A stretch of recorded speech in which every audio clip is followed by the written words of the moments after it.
Hello there, I'm StrawHatLucas, Captain of the Eternal Dawn, and welcome back to another episode of Rambling Addiction, the show where I talk and you listen. Tonight I'm going to be joined by NoChillDill, the Vice Captain of the Eternal Dawn, and we are going to be analyzing the man, the myth, the legend, the glorified himbo himself, RORONOA ZORO. Before that, y'all know what time it is. Cue that intro. You son of a bitch. Rambling addiction, yeah, you're hanging out with Lucas. Manga, animator, anything, alright, let's do this. Weekly is the basis, worst generation. Cooking up a feast while he's turning through the pages. Theories that he's making, from shonen to seinen. Locked in, analyzing, using observation. Yeah, observation. Rambling addiction.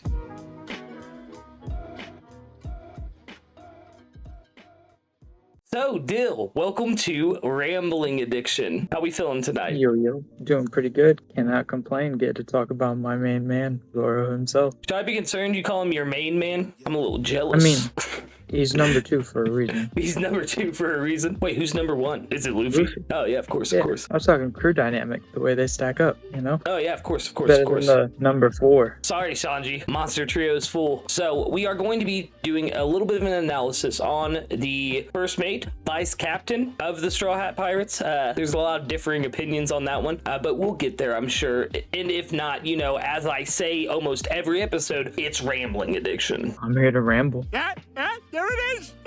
The way I want to do this, still, we talked about it beforehand, but just to break it down for the audience there at home, we're going to be going through every single saga and bringing up the character development and how we think Zoro felt in certain moments between those sagas. So I think no better place to start than the Wano Kuni saga. I'm joking. We're going to start with the East Blue. You were like ready, dude. You were like, oh yeah, let's do this. Let's go. Let's go. So let's talk a little bit about what we know about Zoro before the start of the series. Before the start of the series, he was trained in Shimotsuki village, and after the grueling amount of time that he spent there, the relationships he had formed there possibly may have already started him off on an altered mindset, like state of mind. Do you care to elaborate on that a little bit? I mean, who doesn't know about his never winning against Kuina, and then the stairs took her out before he could?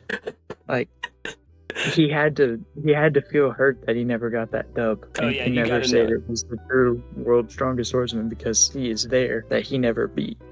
Oh my gosh, you're right. There's an opponent that he went against that is undefeated. Like, I've never thought of his relationship with Kuina like that, because obviously it was his best friend and it's very tragic what happened to her. But yeah, she is the opponent that Zoro will never get the chance to defeat. And oh yeah, dude, why am I so dumb? He straight says, my name will reach the heavens. That's not because he wants to be recognized for fame or glory. It's because he wants Kuina to know that I'd beat you if you were still alive. That's not the way I was interpreting it, but yeah, that works too. Tell me what you were thinking, brother. It serves as the thing of like the person he holds in his heart, which is why the sword will feel completed will, because he knows, hey, your master probably still could have beaten me, but I am here today as your master, and it finally accepts him. Yeah, because the Wado isn't a black blade, is it? No. So you think when he achieves the dream and goal of becoming the world's greatest swordsman, that will be Kuina seeing him, or like the representation of Kuina seeing him as the world's greatest swordsman? We'll see the sword that he was given by her father turn black. Yep. Ooh, that's the spicy. The Water will be his first actual made black blade. Ooh, because that we is get spicy. told that nobody knows how they're made. We're gonna find out how they're made, and it's through Zoro. I 100% agree on that. 100% agree on that. Especially with what we saw with Enma and the way that it was feeding off of his hockey to make sure that he was like worthy enough to wield it. I think that was just exactly. It's just a microcosm. Title on the line is gonna be his wielding test for the Wado, which is so perfect. It's gonna actually make people feel something for Zoro whenever it happens, because it's going to be like, oh, so this is the power of him becoming the world's strongest swordsman, and they're going to be like, but really it's just down to him actually achieving his goal finally. And Spicy all stuff. of it is made possible due to Luffy. Yeah, and as we saw in Wano, which we're jumping ahead already, guys. You guys know what the drill is by now if you've seen an episode of this series. It completely, and that falls in line with what he said to King about Luffy, which is, you know, because he's like, you're a conqueror as well. He's like, I've given up any of that kind of pursuit to make to achieve my best friend and captain's dream. Yep, fully encapsulated from upon first meeting when Zoro immediately, as soon as he got his swords back, went to protect Luffy. Immediately. He's like, yo, I'm with you. I'm with you. From there, he's swayed both ways of coming to understand how Luffy is, and so it's put him in positions where he's got to be like, yo, Luffy, pay attention. But lock in. Yeah. Sometimes you always need that person. Exactly. So to get us a little bit back on track, because we have already rambled. That's one. Throw up a count on the rambling board. I'm not going to do that in editing. I know me. I'm lazy. So yeah, Zoro lives his life in Shimatsuki Village, gets trained at the dojo, loses sadly his best friend Kuina, lost his father before that and his mother Tara. But when we first meet Zoro in the series, he's actually crucified, tied up in a marine base. It's Shell's Town, and here comes this goofy looking rubber boy that, like we had just mentioned, releases him, and what's the first thing he does is goes on the offensive with Luffy to protect him. He sees the ambition in Luffy, which is something I really find fascinating, is especially like by Orange Town, right? The next arc, right after Shell's Town, Zoro is so loyal to Luffy that he's willing to carry him in a cage, like right out the gate. He's like, my swords won't cut this. I'm gonna carry this man. It like from the first island, like as soon as Zoro had realized that Luffy was deserving of that respect, he's like, yo, you are essentially my responsibility. Yeah. He realized he had to pick up for what Luffy wasn't all there for. Like he understood immediately. He's kind of like me. He's battle coded, not life coded. Which is funny because that actually calls back later with how Luffy sees all of the Straw Hats. All of his friends are important in this adventure, and Zoro just as much so. Like, they all can do things that he cannot. Luffy's biggest weakness is stab and slash damage, right? So why not have a guy who can take care of all of that in RORONOA Zoro? I do agree, like, Zoro's loyalty has I don't think anyone can ever question it, especially as we get further through the East Blue. After Orange Town, we got Syrup Village, which Zoro obviously stands on all 10 toes, but the next arc is actually what I'd like to get to, and that's the Baratier.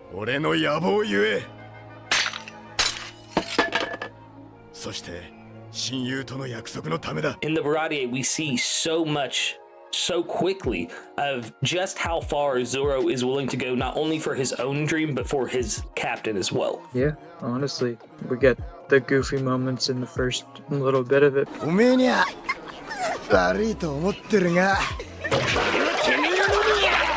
As we were talking about, whenever everything devolves and there becomes a fight, Zoro's right there ready, knowing that, hey, like, gotta protect the captain. Exactly. Yeah, and speaking of that fight, I mean, that battle with Mihawk, I think if you weren't already on board with One Piece and you're like watching through it for the first time, that's probably one of those moments that sells people the most, is not only the fight itself in the way that, let's be honest, Mihawk dog walks Zoro, but his speech to Luffy as well. And I think this is the first time really that we see anything hyper emotional from Zoro besides his flashback. You know, we get his flashback and obviously he's emotional during that, but other than that, he's kind of stoic until the Baratier. And like you said, we have those funny moments with him, and then we get this first sign of loyalty from him towards Luffy. And not only that, but we get the first time ever, and it's so appropriate that it's Zoro, that a Straw Hat pirate says that Luffy will be king of the pirates. Yeah.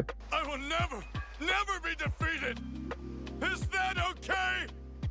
King of the pirates! And then he also vowed in the same instance that he would never be defeated again on his path to becoming the world's strongest swordsman. Completely, like, fully encapsulate that the carrying on of Kuina's will is that he will never lose along his way up. But because he faced a mountain when he is at the base, means he just sees that much more room for improvement in himself, which is the thing in every medium. Whenever you're a fighter, if you come up to someone that's way levels beyond you, you start to envision what it could actually become. Yeah. Instead of just a fantasy of what the goal is, you have a clear sight of how far the goal actually is. That is way better articulated than me. No.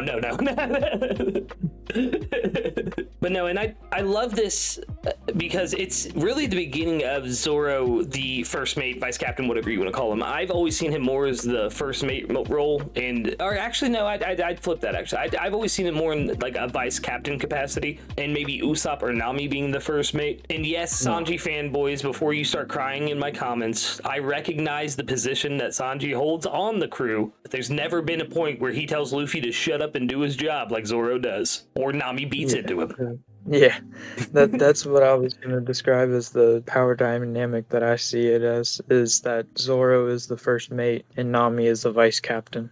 Mm-hmm. To me, it parallels Roger's crew to a T, because Zoro is paralleled with Rayleigh and Nami would be paralleled with Scopper Gabon because Navigator, vice captain. Mm-hmm, and then Rayleigh was his first mate. I like that.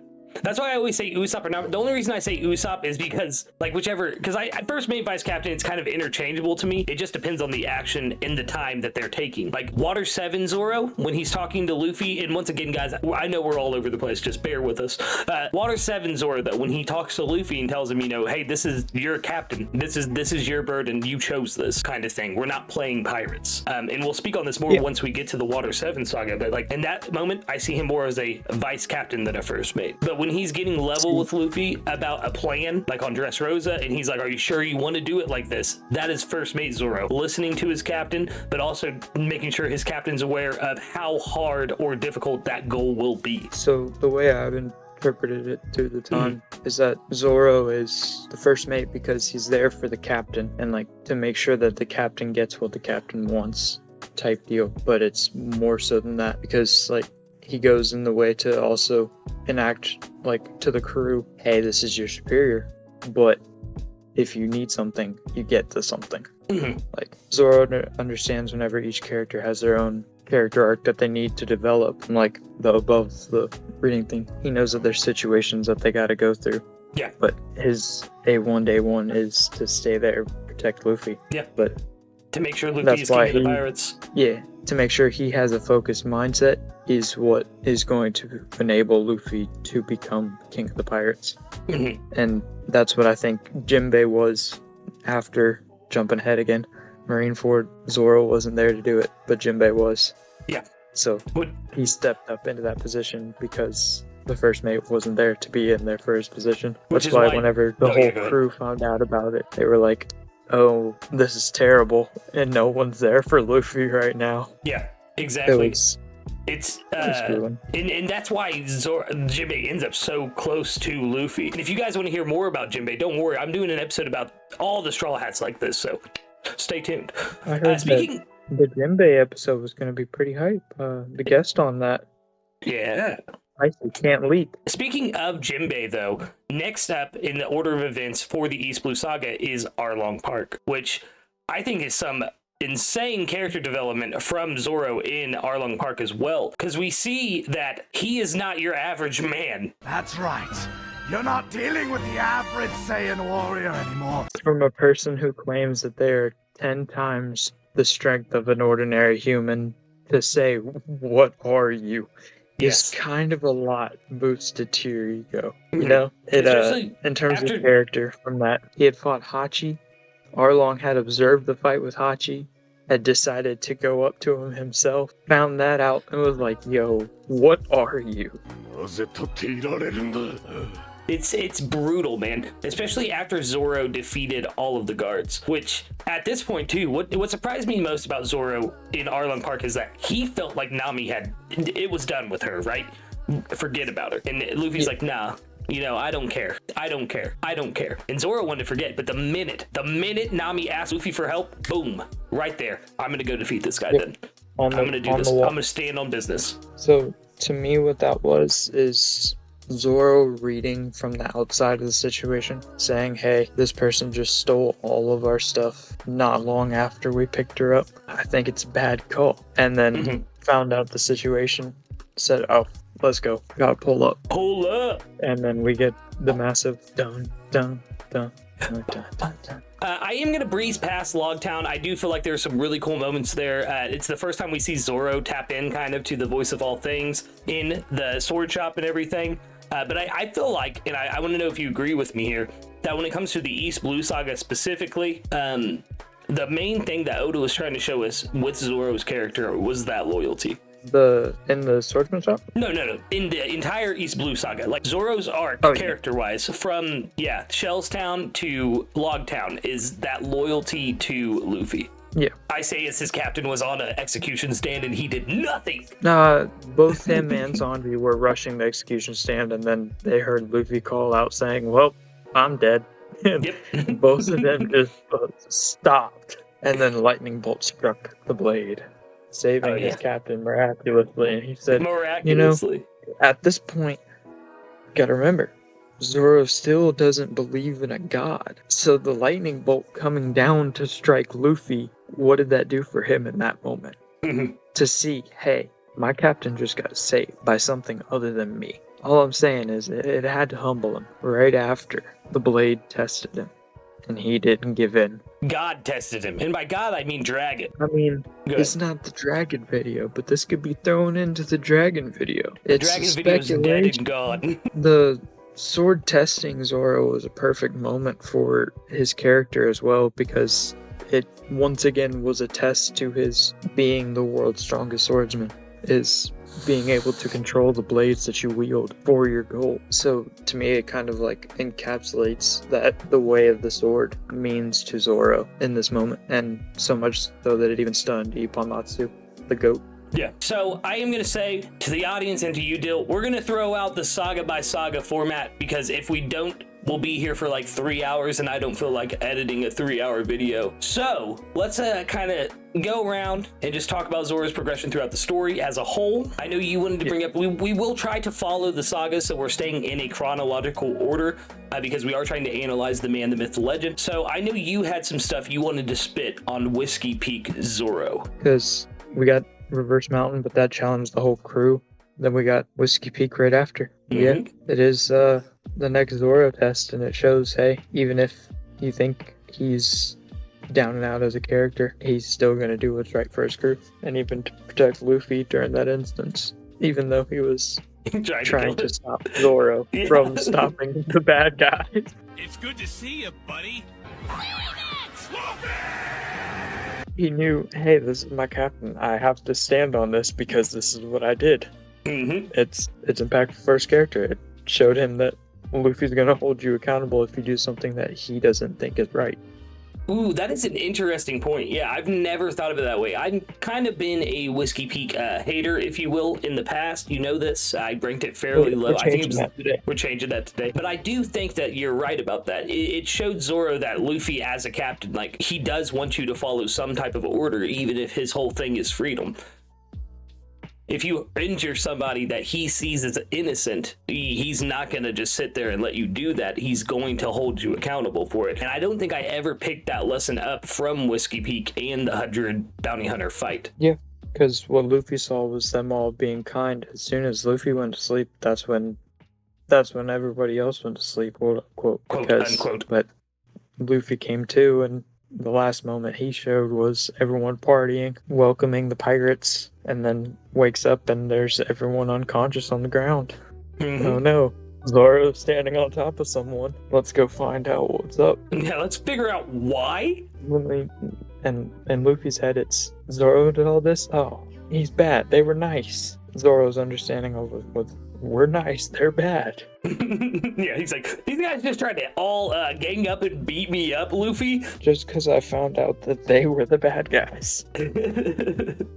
Like, I know I've seen this organization before. Zoro finding out that who the bad guys were first, kind of a surprise, I'm not gonna lie. I mean, it's all battle. That's what he knows. Him and Luffy are both battle coded, but it's Zoro has the way of picking up ill intent. Like, Luffy can tell whenever, like, in dire serious moments, if a person is genuinely a good person or a good person. But like, Zoro can understand a killer versus a good person. And that's what Luffy needed, is to be like, these people have an ill intent towards you, Luffy, and that's part of keeping him in line. I think you're right, though, that it gave us further progression on Zoro as a first mate, if we want to call him that, or vice captain. Like I said, I feel like those terms are slightly interchangeable depending on the moment, because he's learned a valuable lesson about his captain. And then moving on to Little Garden, I'm sitting here trying to think of like what character development did he have in Little Garden? And that's where the Sanji Zoro rivalry actually started, is the hunting competition there. Tamir, Dory, and Brogy's hunting competition. Yep, that's the best part about it. I love that you brought that up, because they started off the exact same way. Yeah. Like, hey, whoever gets higher wins. What's it? He gets a T-Rex and Sanji gets a Triceratops, and they're like the same width or length, tail to snout, and they're like, no, mine's bigger. It's like, mine will provide more food. Then I was trying to think too, like, moving on to Drum Island, I was trying to think, like, why can't I remember much from Zoro in Drum Island until the fight with Chess and Wapple and like the three guys, you know, the three villains. And then I remember he was training in the cold the river. Because he was training, and then he got lost flowing down the river, and then he was in the mountain, and then Vivi and Usopp find him, and Usopp's face is all beaten up. Drum Island Zoro, what were you doing? That's why you don't remember. That's why you don't remember him doing anything. He was on his own training arc. I will say, though, in Alabasta, I think that Zoro, this is one of the first moments where he kind of unites the crew when they're trying to find the bomb in Alabarna. And you see them climbing the tower, because he even syncs up with Sanji at a point and helps Sanji get up there as fast as possible. Or is it, no, he launches Chopper with Vivi, isn't it? I can't remember exactly how it happens, but you know what I'm talking about. When they're going up the building, and I think it's like Sanji kicks up Chopper, and then Zoro catches him with his blades and launches him further, and he's got Vivi on him, and then she gets up there to stop the bomb. We also see him tapping. Right? Oh yeah, go ahead.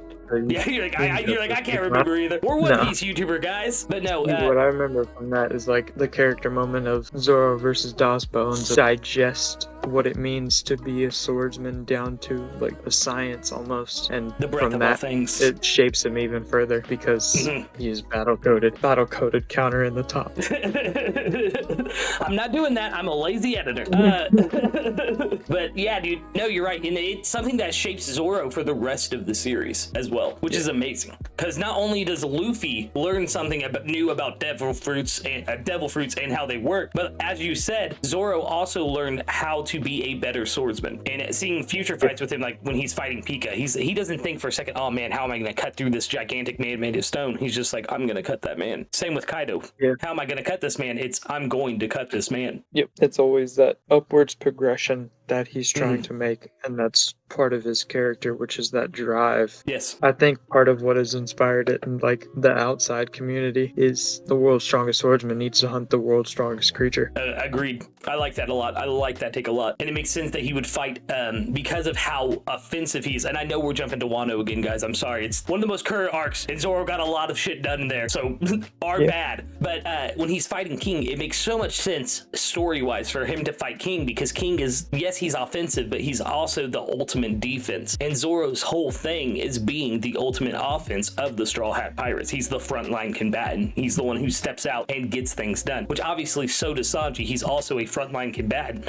and so does Jinbei. But Zoro's whole thing is be as strong as possible so the crew doesn't get hurt. And if I'm being honest, this is a perfect segue into the next saga, Skypiea, because I think that is the biggest takeaway that Zoro got from Skypiea. And I'm not going to skip over Jaya either. I think you'd agree with me, Dill, that Jaya is a massive arc for not only Zoro's character development, but Luffy's character development, because we saw for the first time, Luffy gives Zoro a direct order, and Zoro stood on all business with it. He said, don't fight back no matter what. And what did Zoro do? He stood there and took it, because he knew they could beat those guys. Yep, he knew it was Luffy's test of being a man. Exactly. His standing on it is because Zoro didn't want to take that order, because I'm pretty sure he already had Sarkis in between his blades, ready to take him out. Yes, but sir. Zoro got told, hey, not today. Not today, son. Yeah. Back down. Did not back down. It's not him. It's more like they. And I think leading into the character arc, that whole confrontation with the Blackbeard Pirates pushed him even more, because it's like, hey, if there's any rival that's going to be ours, at the end of the sea, it's them. It's them. Yeah, That's him and the Luffy. Zoro and Luffy acknowledgement of that moment right there. I They will never- understand the enemy. Yeah, and I will never forget the look in their eyes when they turn around and they say that line that I just said, and that has sparked many, many theories. The look in their eyes of that guy is a monster.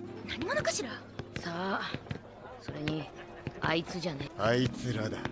Like that, I've never, even when they were looking at Kaido, even when they looked at Big Mom, even when they, well, Zoro's never really met Big Mom, except for on the roof. Whenever they would look at these other villains, they never had the look that they did when they saw Blackbeard that first time and turned around. And like that shadow over their eyes, that intense, like, what was that guy? Understandably so, Yeah. because that's something It's still Blackbeard. to this day we Yeah. don't even know about, jumping forward a lot. But yeah, back to Jaya. I mean, even whenever, as soon as they found out that they were going to be leaving and found out that something happened that was important, to someone important to Luffy, Zoro said, "No, I'll let him go. This is how much time you need. Exactly. Come back, ready to let him go, do what he needed to do to come back."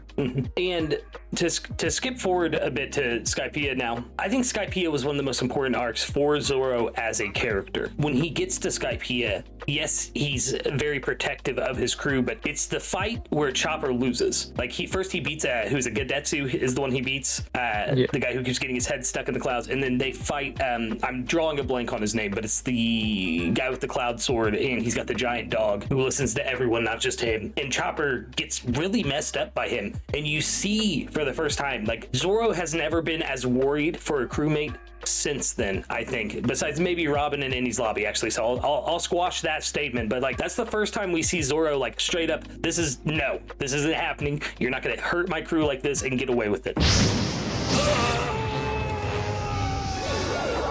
It's when he starts getting that relationship of a protector with Chopper, which we saw developing in Alabasta. And I feel like this was the pinnacle of it. And it gets them to the point where they're at today, where, you know, in the fandom, we all see Chopper as Zoro's son, basically. Like, that is his boy. Like, you don't mess with Zoro's boy. Yeah. Even in Wano, I mean, he's like, hey, you got this? And Chopper's like, yeah. And he's like, that a boy. In Long Ring Longland, hey, be a man. Pirates don't cry. That a boy. Boil me or cook me alive! Give me your worst, you bastards!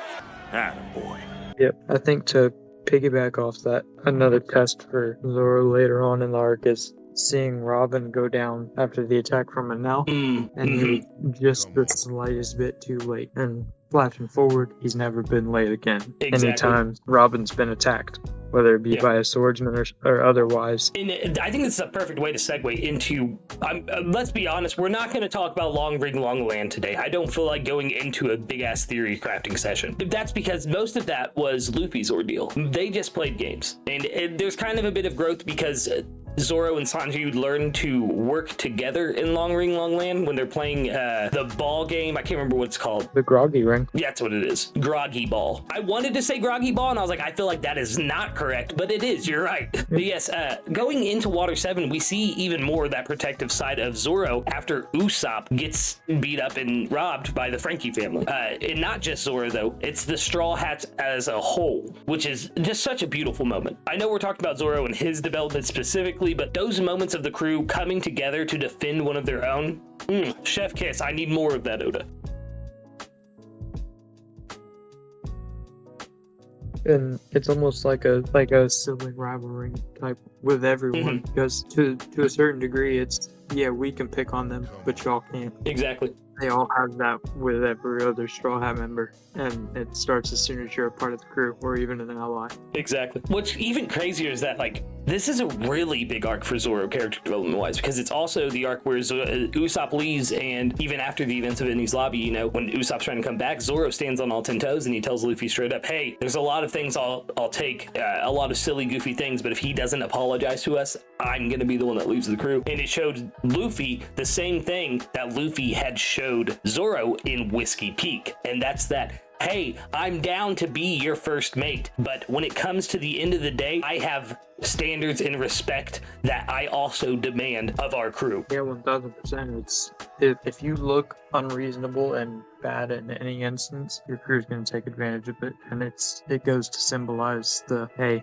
you're damaging your own reputation right now because of this, and he holds himself and Luffy accountable to that. Yeah. So if there's any instance in which their characters were to be tested to that level, I think it's going to be a mention back to that moment of be like, hey, I told you if you ever made an order that made us look bad, it's going to happen. Exactly. It could. And it could happen. Now, moving on to Innie's lobby a little bit, most of this is action, right? And it just kind of furthers what we've already been talking about with him wanting to protect the crew and following Luffy's commands, because the minute Luffy says, let's go get Robin, Zoro says, okay, let's go get Robin. And obviously Nami telling them what happened constitutes why they would want to go get Robin, with what they found out from Iceberg and her turning herself in to save them. Because just like Luffy had done in Alabasta de Vivi, she's not the one who gets to say if they lose their lives for her or not. And it's really a beautiful message, and I just wanted to touch on it for a moment. But to harken back to what you said about Skypiea and when NL attacked Robin and Zoro got there just a moment too late, we see this even more prevalently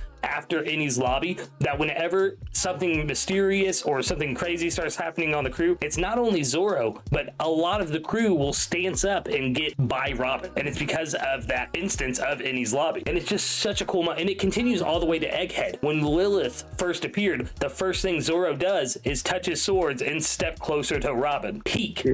Going back to them saving, as soon as Luffy made it up in his mind that he's getting his crew member back, Zoro said, all right, I'm with you, Captain. Still the loyalty to Luffy's orders. Say, hey, he wants it, that's what's gonna happen. Yeah, it's intense, man.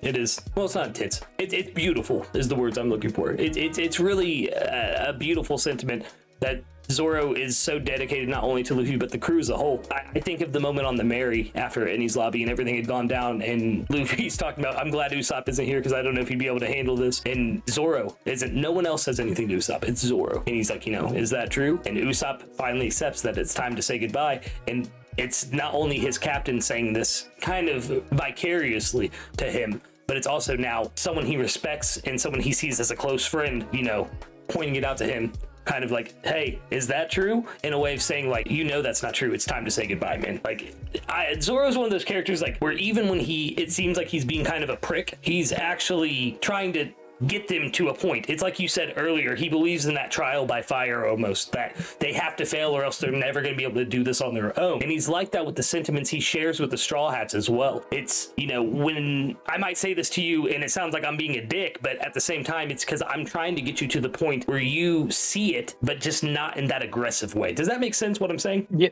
Okay. It's almost him holding you accountable for your actions and as well as feelings, like, because that he's noticed that's what Luffy runs off of.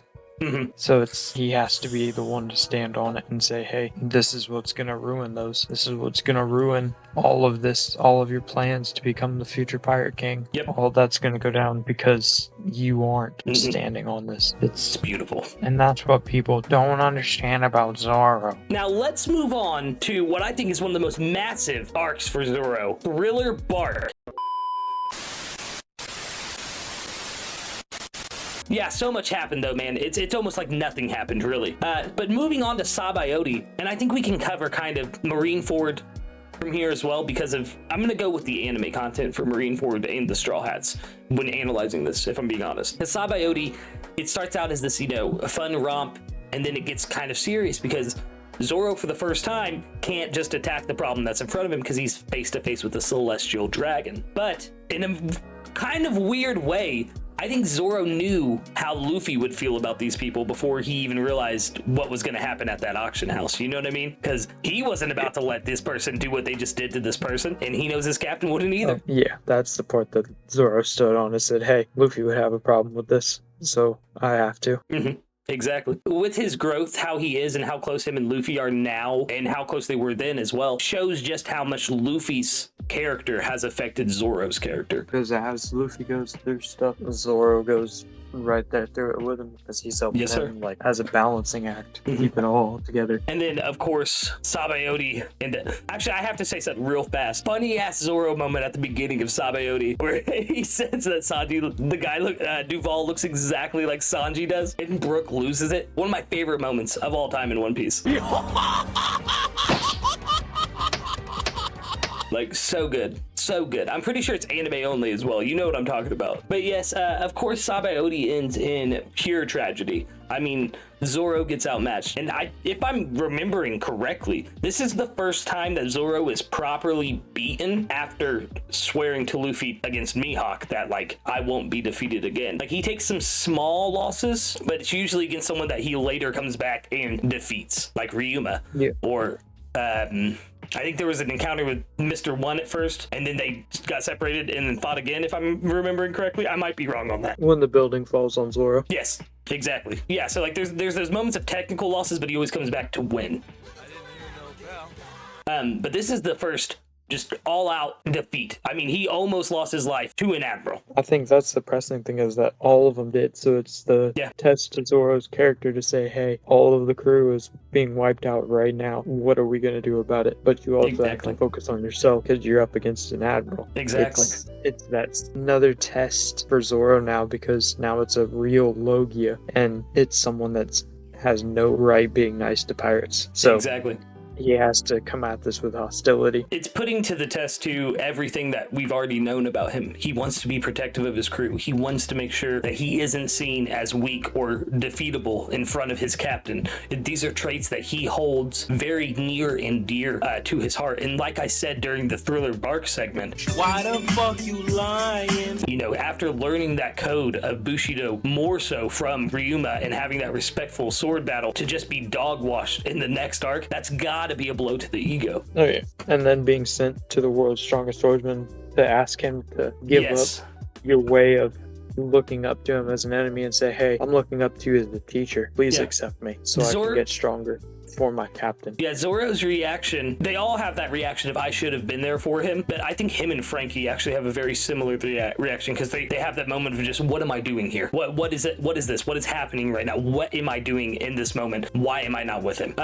It's heartbreaking, man. It's, you know, Luffy lost his brother and I wasn't there. I wasn't there to help him. It's gotta be very traumatic, because to see your friend go through such a traumatic experience and not to be able to be present to even talk to him, it's gotta hurt. It's gotta hurt, man. And I think that's why going into the time skip and after post time skip, that Zoro becomes so stoic, because he sees what happened at Sabaody as his fault. He was not strong enough to stop the Pacifista and Kizaru, and neither was Luffy. This failure was not only Luffy's as a captain, but Zoro's as his first mate. Yeah, it was the ultimate test to Zoro being self-made in a way, because he was properly trained in dojo, but everything beyond that in terms of getting stronger in the world of swordsmanship was all through his battles. Like, yes, it's a way of saying, hey, I give this up for me to pick it up for him, for Luffy. I love to, like, in saying that, we actually see this in Fishman Island, and I know I'm kind of breezing past Return to Sabaody, but let's be real, that arc was just to kind of show off what the Straw Hats can kind of do now. Like, he cuts his ship in half and stuff like that, so we see his advancement in powers level-wise.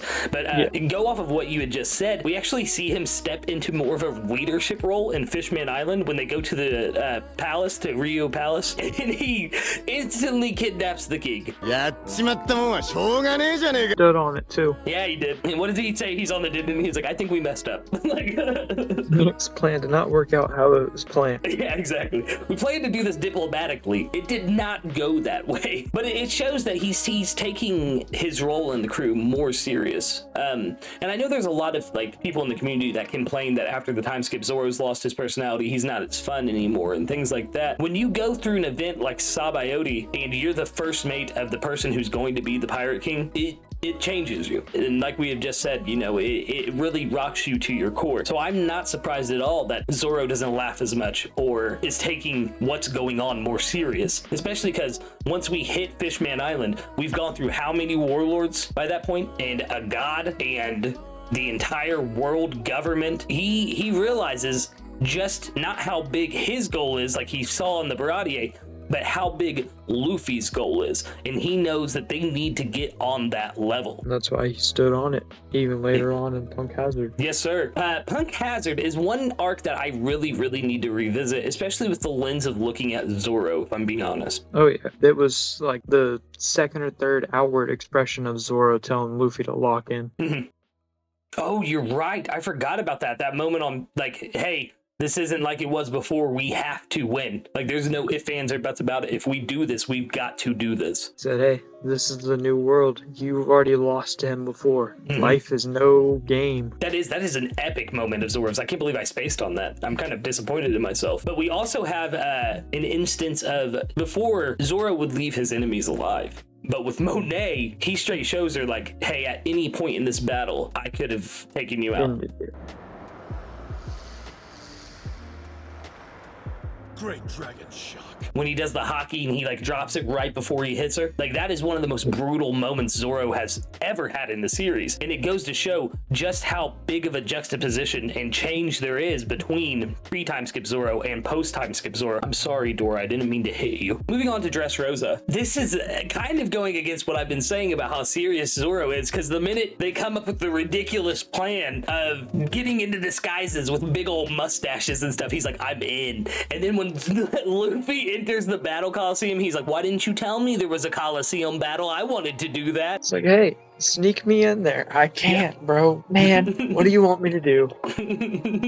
It's so good, man. With Dressrosa, it showed that, in my opinion, warlords were not as big as a threat as they used to be to the Straw Hats. Like with Moria, or even Crocodile, you're like, how are they going to defeat these guys? You know? But with Doflamingo, I had no doubt in my mind Luffy was going to defeat him, just like I had no doubt in my mind that Zoro was going to beat the crap out of Pika. Yeah, I think that was symbolic for Zoro's character of being able to move mountains for Luffy, for his goal. Ooh, I like that a lot, especially in comparison to what you said about Mihawk and being at the foot of the mountain. Now he's able to move the entire mountain. That's poetic, Dill. It is, and because that's the culmination of the swordsmanship way. Yeah, the way of Bushido way. It's like once you get to that next level, you have to strive for the next level. Yeah, I don't think I could have put it better myself, my man, if I'm being honest. Moving on to, I know we're kind of rushing here, guys. I think we're trying to hit Wano, I'll be real. But we'll hit it sooner than later, because next up is Zoe, which is the last little bit of Zoro we get for a while. So we have the moment of like Zoro coming into the acknowledgement of Sanji having to leave, not like fully, because he's in the moment he's like, oh well, why did he leave? Why he got away without having to say anything to the captain? That's kind of messed up, yo, because Sanji was there for the Usopp moment. Yes. So Sanji just packing up and leaving, finding out later that it's for his family, chosen family, to be able to survive instead of his birth family, the ones forcing him to go, made Zoro understand, say, hey, you are just trying to protect something. Both us and Zeph, because he didn't want Big Mom Pirates to pull up on the Straw Hats because he knew they weren't ready for that yet. He also wanted to make sure Zeph didn't get pulled up on by the Big Mom Pirates because he knew he wouldn't be able to handle that. Exactly. And that brings me, actually, I have one question about Zoro for you when it comes to Whole Cake before we get to Wano. Do you think Zoro would have attacked Sanji for what he did to Luffy, or do you think he would have understood that this was something between Sanji and Luffy like he did with Usopp? I think he would have tried to butt in during the fight, but Luffy would have told him to not, and that would have been a moment of questioning Luffy, in which could have benefited Zoro's character explanation, because at that point it's like, hey, all of what you say has been rule, but you're telling me not to jump in when he just attacked you. Yeah. I think that would be the full explanation of Zoro's character and how it would impact Luffy. I agree. I always see a lot of people being like, oh, Zoro would have taken Sanji out if he was there on Whole Cake. No, he wouldn't have. Like you said, he might have tried to butt in at first, but I think he would have realized not only what Luffy was doing in that moment, but also what Sanji was doing in that moment. Because even though they don't get along, they are close. They do know each other. They know each other well enough that if Sanji is doing this, he has a damn good reason for doing it. And I think Zoro would respect that and then see what his captain says about it after the fact. He wouldn't just barge in there and be like, all right, you shitty cook, I'm gonna, take you out because you attacked our captain. I don't think that would happen at all. And if you guys think that I don't even care if I get insulted in the comments. If you think Zoro would kill Sanji for what he did on Whole Cake, you need to check out your reading comprehension, because you do not understand Zoro or Sanji as a character. But that brings us to arguably one of Zoro's biggest arcs for character development in the story, which is Wano Kuni. And I know a lot of the community feels like we should have gotten more, myself even at times, because of how closely it ties in with Zoro's lineage. But I think what we got from Wano Kuni was perfect. Oh yeah, even the moments where he was called into the question of what it means to be a true swordsman, to be there and be undercover and then to get accused of committing a crime. It's like, yeah, I didn't do this, and if this is an evil act, I'm gonna find the person who did it. Exactly. And immediately found the person who did it. Yes, sir. Yes, sir. He stuck to his code and stuck to that Bushido way. I keep saying that. I feel like if I say it one more time, Mr. Bushido is gonna pop out behind me and tell me Carrot's gonna join the crew. Why Zoro's gonna die so Carrot can join the crew?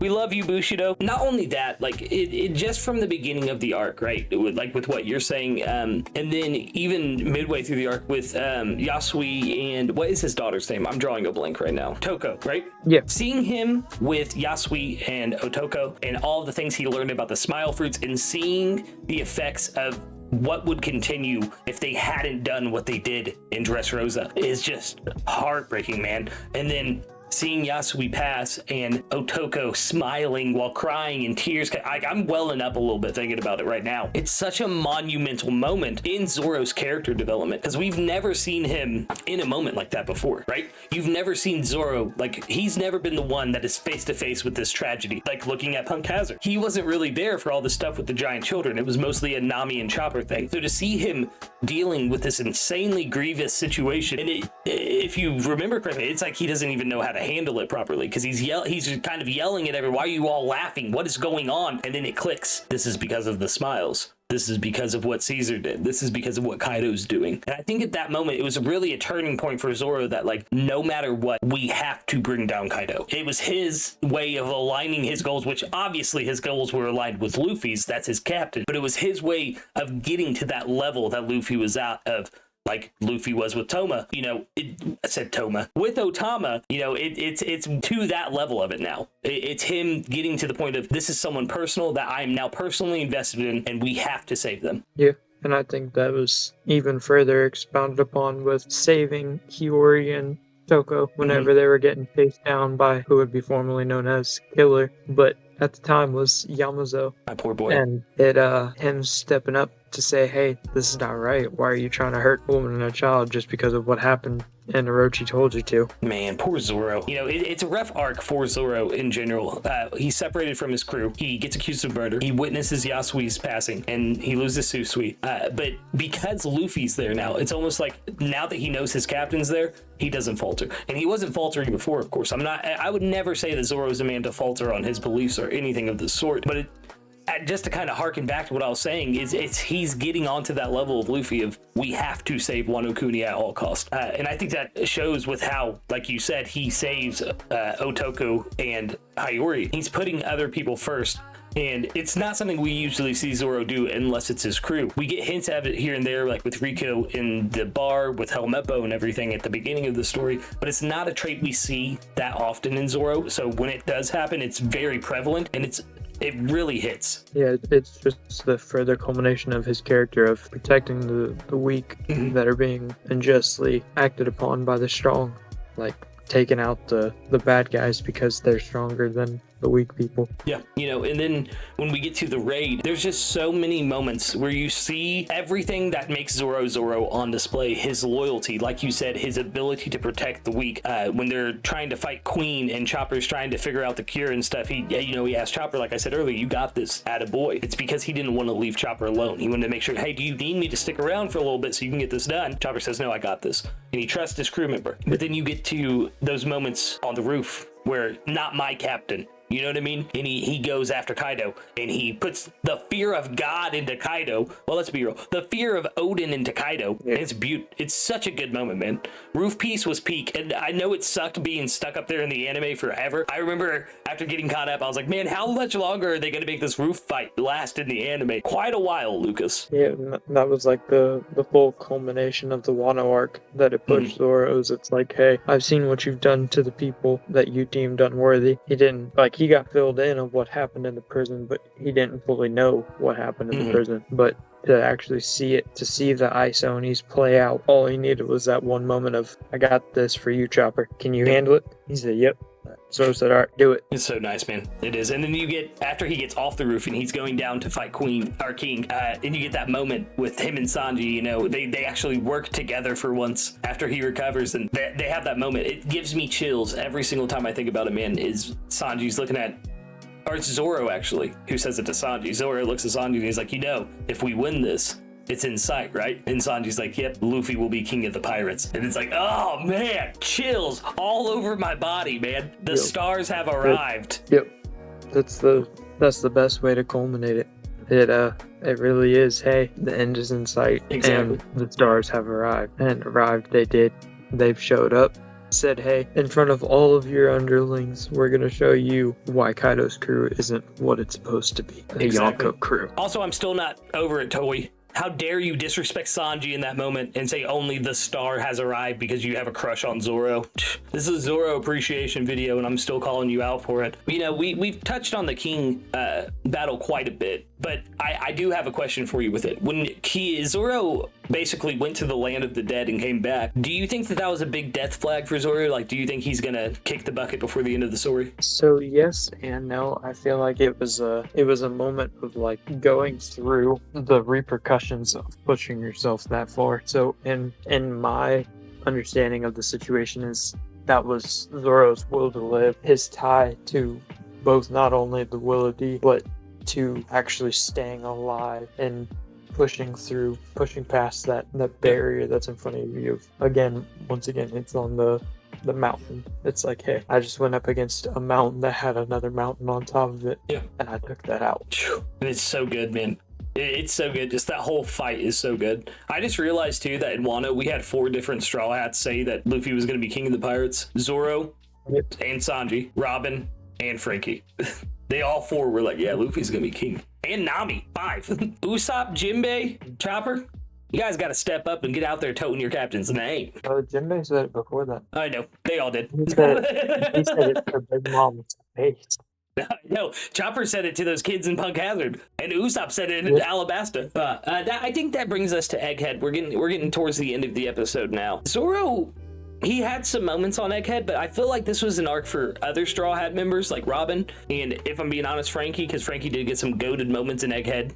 You know, with a little bit of fun with Dr. Vegapunk punching our Luffy out of the way of Saturn, one-shotting at Vice Admiral. I've got to bring it up at least once a video, okay? I was gonna say, hey, save it for your Frankie video. I hear that one's got a gas co-host. It's me. It's all me. Theo. But no, Zoro really didn't have much to do in Egghead. Obviously, he did clash with Noshijuro, which was insane. To even be able to stand up to a Gorosei the way that all of the crew did that arc was wild. But I think one of the biggest moments for me in Egghead that I still have a lot of questions about with Zoro, and I don't mind theory crafting a little bit right here, is what do you think the question he wants to talk to Vegapunk about is? So I am of the camp, like, it might be on inherited will, or like the will in objects being able to, like, because Vegapunk has had that information for a while.